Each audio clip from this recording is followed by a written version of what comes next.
नमस्कार बच्चों। अब हम जानेंगे नए संचार के माध्यम। नए संचार के माध्यम जो है बच्चों, उनसे आप भली भांति परिचित हैं। कंप्यूटर और मोबाइल फ़ोन। कंप्यूटर अगर जिनके घर पर नहीं है तो वो बच्चे आप स्कूल में विद्यालय में अपने आकर अब आपकी क्लास जो है वो आईटी की कराई जाती है, आपने देखा है। मोबाइल फ़ोन अभी आप वर्तमान में यूज कर रहे हैं, किसके लिए? पढ़ने के लिए। बच्चों, कंप्यूटर जो है इससे भी आज के दौर में कोई भी व्यक्ति अपरिचित नहीं है। आज का ये जो संचार का एक महत्वपूर्ण साधन माना गया है, क्या? कंप्यूटर। यह ऐसा उपकरण है जिसके कारण संचार के क्षेत्र में क्रांति आ गई है। आज संसार भर में ऐसा कोई भी क्षेत्र नहीं है जहां कंप्यूटर की पहुंच नहीं है। हर काम हम बच्चों कंप्यूटर से कर रहे हैं। इसी कंप्यूटर के माध्यम से अखबार, रेडियो, टेलीविज़न के लिए समाचार पत्र लिखे जाते हैं, संपादकीय किए जाते हैं तथा प्रसारित भी किए जाते हैं। पहले समाचार पत्र हाथ से लिखे जाते थे, फिर उसकी टाइपिंग होती थी, लेकिन अब ऐसा नहीं है। हम कंप्यूटर के माध्यम से बच्चों हम डायरेक्ट टाइप करते हैं क्या खबरें आ रही हैं। और इन दोनों के लिए क्या चाहिए बच्चों हमें चलाने के लिए? इंटरनेट। इंटरनेट का अर्थ होता है कंप्यूटरों का जाल।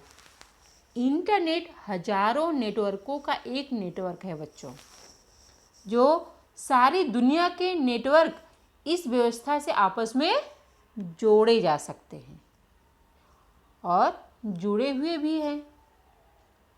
इसी नेटवर्क के माध्यम से या इंटरनेट के माध्यम से बच्चों, इंटरनेट के माध्यम से हम और आप इस लॉकडाउन में जुड़े हुए हैं। आज अगर इंटरनेट नहीं होता तो हम आपस में नहीं जुड़ पाते, और इसका फ़ायदा भी हमें हो रहा है। आपकी पढ़ाई कंटिन्यू चालू है। संसार के किसी भी कोने में कोई भी सूचना देनी या लेनी हो तो वह कुछ ही पलों में भेजी जा सकती है या प्राप्त की जा सकती है। इसके द्वारा हम व्यवसाय, स्टॉक मार्केट, शिक्षा, चिकित्सा, मौसम, खेलकूद आदि के अतिरिक्त अन्य किसी भी क्षेत्र में भी हम जानकारी प्राप्त कर सकते हैं बच्चों। यहाँ तक कि यदि मन में कोई विचार आता है तो उससे संबंधित जानकारी यदि हमें प्राप्त करना है तो हम इंटरनेट के माध्यम से प्राप्त कर सकते हैं। और इंटरनेट जो है बच्चों, वह एक तरह से मुद्रित दृश्य श्राव्य माध्यमों से मिलता जुलता उसका एक रूप है। मोबाइल फ़ोन बच्चों, मोबाइल फ़ोन यह घर के साधारण फ़ोन से कुछ अलग होती है बच्चों। घर के जो फ़ोन होते थे बच्चों, वह तार से जुड़े रहते थे। एक स्थान से दूसरे स्थान तक उसको कहीं भी उठाकर नहीं ले जाया जा सकता था। लेकिन मोबाइल फ़ोन जो है वह बिना तार के है, बिना तार के काम करता है, जिसे हम आसानी से कहीं भी ले जा सकते हैं। इसे जेब में रखकर ले चलने की सुविधा के कारण इनके जो सेट हैं वह काफ़ी छोटे छोटे तैयार किए जाने लगे हैं।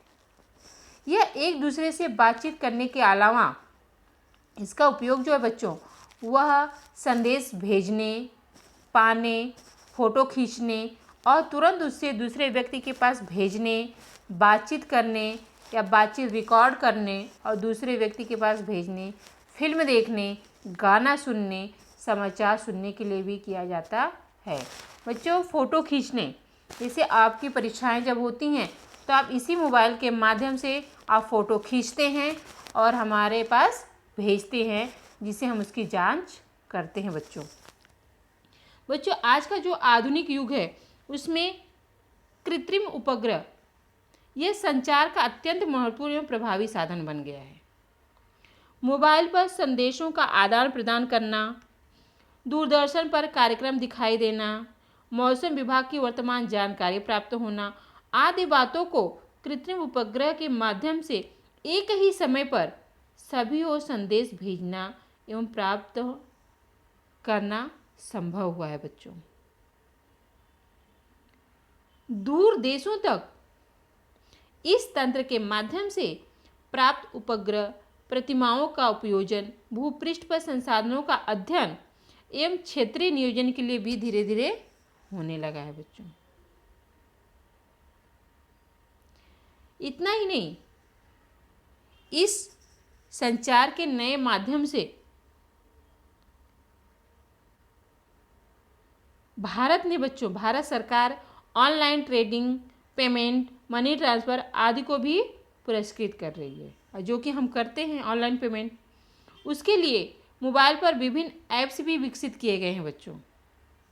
अनेकों प्रकार के गूगल पे है, भीम ऐप है, SBI है, अनेकों प्रकार के ऐप डाउनलोड करते हैं और हम ऑनलाइन पेमेंट करते हैं बच्चों।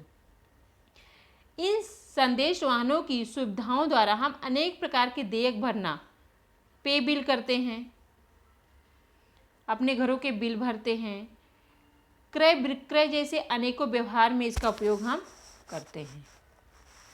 अभी हम मोबाइल से रिक्शे का भाड़ा भी दे सकते हैं। कहीं किसी शॉप पे आप जाइए, कोई चीज़ ले रहे हैं तो उसके बिल भी हम भर सकते हैं, ऑनलाइन पेमेंट भी कर सकते हैं। हमें कैश लेकर जाने की आवश्यकता नहीं है। तो ये जो नए संचार माध्यम है बच्चों, उनके माध्यम से बहुत सारी सुविधाएं हमें प्राप्त हो रही हैं। इतना ही नहीं, संदेश वहन की सुविधा अब जो है बड़ी मात्रा में विकसित हो रही है, हुई भी है।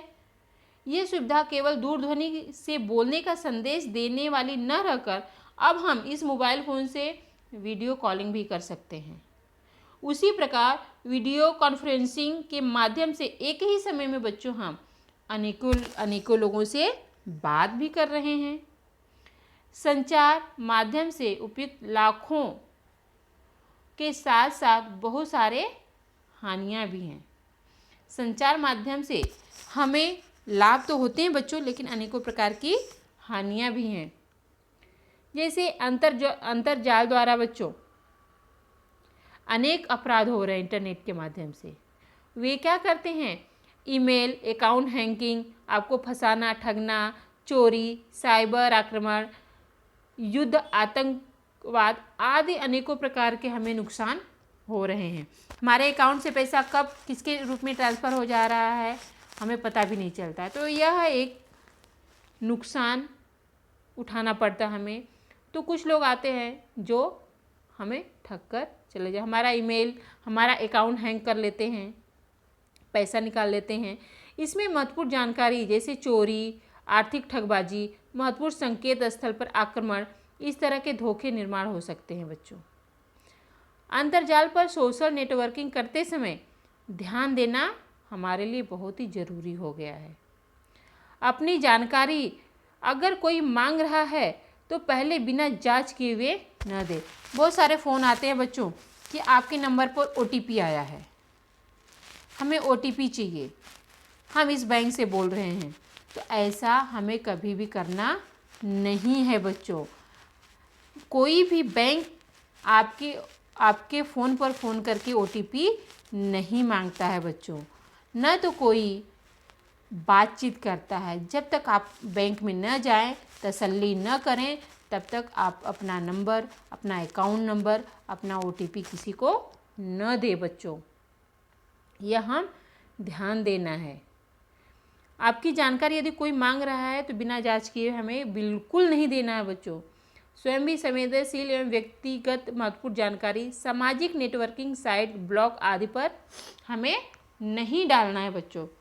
अपना जो व्यक्तिगत जानकारी है किसी भी ब्लॉग पर, किसी भी साइट पर हमें नहीं डालना है।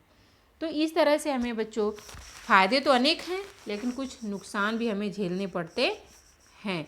यह है आपका संचार माध्यम।